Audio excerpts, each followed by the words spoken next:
Once a month, I would like to take some time to focus on a product, and this time around, we are talking about sprays. I'll share the different kind of sprays out there on the market, how to do some color mixing to save you money, and then we'll do a very quick project at the end. So let's dive in. Hello everybody, welcome to Crafty Soup. My name is Misty, where I create with paper and photos in artful ways. So here I have a collection of sprays that are currently on the market, and they kind of represent the different categories of sprays that there are. There are mica sprays, there are just plain dye type sprays, which is what I'm showing on the screen right now. And then there are also things like the Distress Oxide, which have more of a matte and kind of chalky finish. And then we'll talk about one other kind that is way less common, but I want to cover it just a little bit so you know it is an option.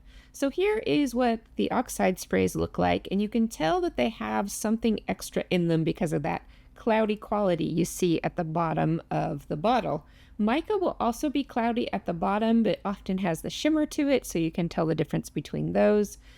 Different spray companies and different brands call their things all different things, so you really need to read labels and descriptions to know what you're getting into. All right, here's that less common category I want to talk about just a bit, and that is these are acrylic sprays. So these are more like an acrylic paint than like an ink dye, and they're not super common, so I'm not going to touch on those too much, but I want you to know that that's an option, and those are permanent. So if you're doing a lot of layering and water media, that might be a good option for you. All right, with all of these down, you'll notice that I have just the primary colors of all of these bottles. And that's because I really want to talk about color mixing a little bit later. Before we get into that, I just want to remind you that if you're going to be doing a lot of spraying, you're going to want a heavy duty paper. Vicki Boutin makes a great mixed media paper, and I also have a Scrapbook.pal mixed media paper pad. So something along those lines, or even a heavy watercolor paper would work. If you're just doing a very light mist, you can get away with a plain cardstock, but know what you're doing before you start so you have the right surface for your project. And sprays are messy, so you're going to want something to help contain the overspray, and I just use a plain cardboard box. There are what's called splat boxes on the market, which you can buy, but why buy something when you can recycle something? And this was a shipping box from some scrapbooking supplies that I got long ago. You notice it's not very big though, because it barely fits my 12 by 12 sheet of paper. You could upcycle a pizza box, just kind of layer it with like a clean sheet of paper, butcher paper, something like that, so that you don't get food on your stuff. But pizza boxes are a really good size for this. Speaking of containing the mess and cleaning up, I just created recently a video on different media surfaces and tools to help contain the mess. And if you're interested in that, you can find the link up there in the corner. Okay, getting back to the sprays, I wanted to remind you that we will talk a lot about spraying here, but sprays are not the only way to use these. Spatters are great with the tube of the spray bottle. You can also put it into a paint palette and use it as watercolor. I would dilute it down with a little bit more water, but still, you can get from intense to very light pastel colors by watercoloring with these things. You can turn any of this mixed media background mess that you're practicing with into embellishments, so don't throw this stuff away. It's great for punching and also for die cutting, and you can get great little pieces. Now you can also start your embellishments with just white embellishments and then add color to them as you need to use them to match up with your projects. And they come out very pretty with a light little mist. And while you're working on embellishments, here is a very quick little tip. You can cover half of your embellishment, spray one half with one color, and if you want to work on this right away, you can dab off the excess there before it dries, or wait for it to completely dry, and then cover up the other half and spray a second color for a two-tone design. And you can do this on small embellishments like this heart or on an entire scrapbook background. Here is what mine looks like after a quick go at this. I did have a little white gap, but if you're careful with your masking, you can avoid that.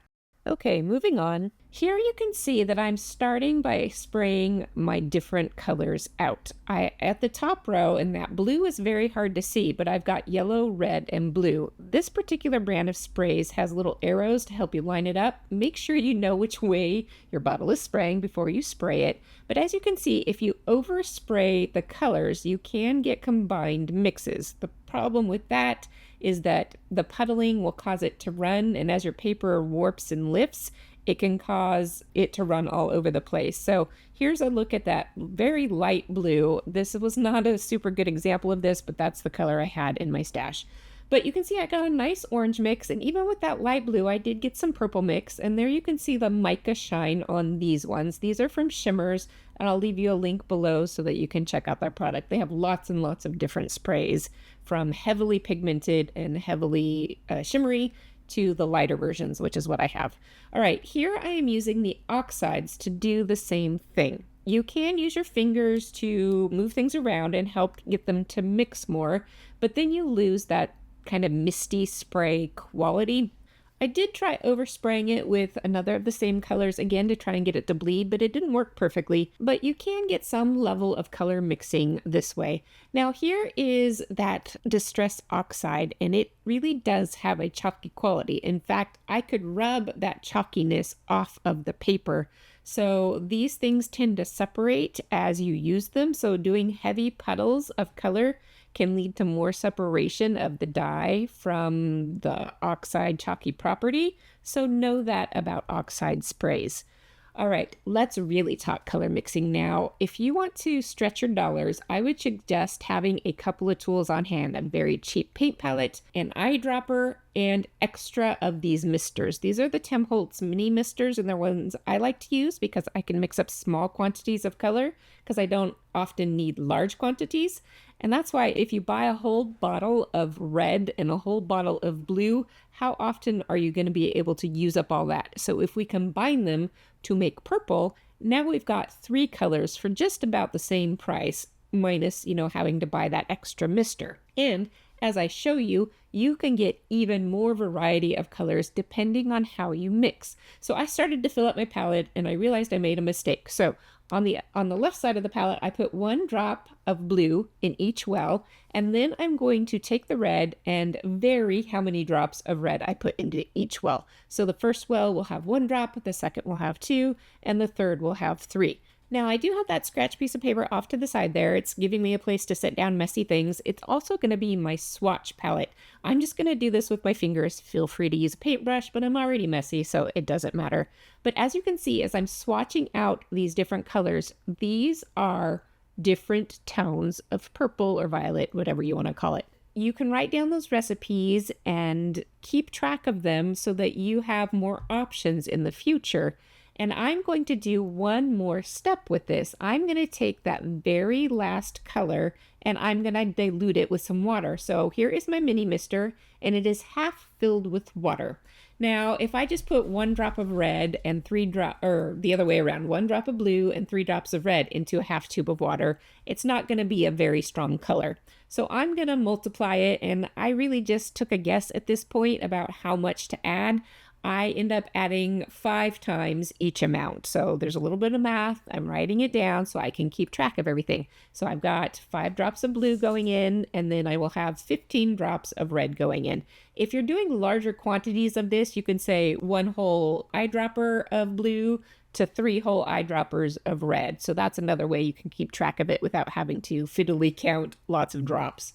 All right, I do have that cup of water there to help me clean out my eyedropper as I go, but as you can see here, those colors aren't naturally mixing right away, so I give it a little bit of shake. Now, using these little spritzers gives you another benefit in that it will have a smaller spray pattern. The regular bottles have a much larger spray pattern to it, and in fact, my bottles kind of have an empty center to them, and I don't know if that's something clogged in my bottle, but they all seem to be doing it. So who knows? But I'm getting a nice spray pattern with these little mini misters.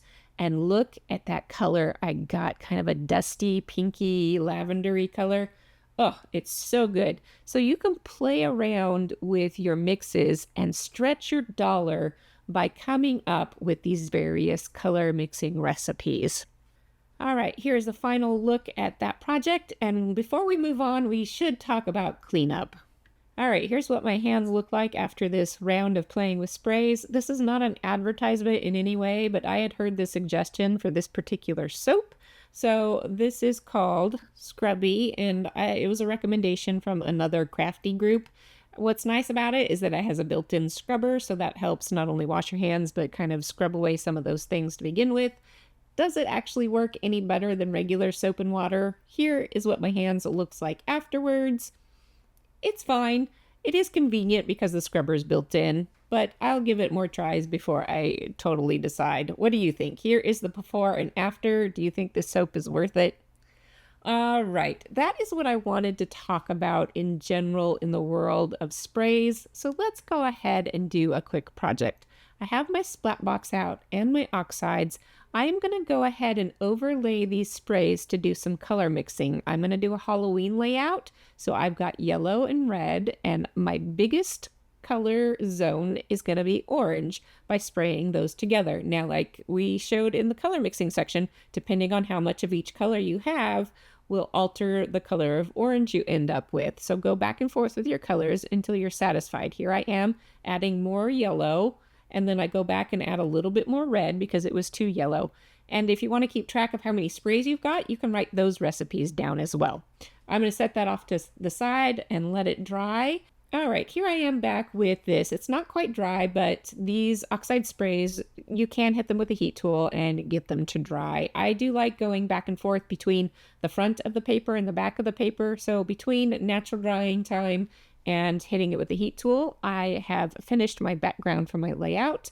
And this makes for a super simple layout. All you need is a few embellishments to go along with a few pattern papers and your photo, and you have got a lovely layout. And I put my sprays into a visual triangle to help build the structure of my layout right up front. All right, that is what I wanted to share this month around with sprays. I hope you will join me every month as I talk about different products. Next month will be a longer video all about stamping inks, which I know confuses a lot of people. And until then, I hope you have artful days.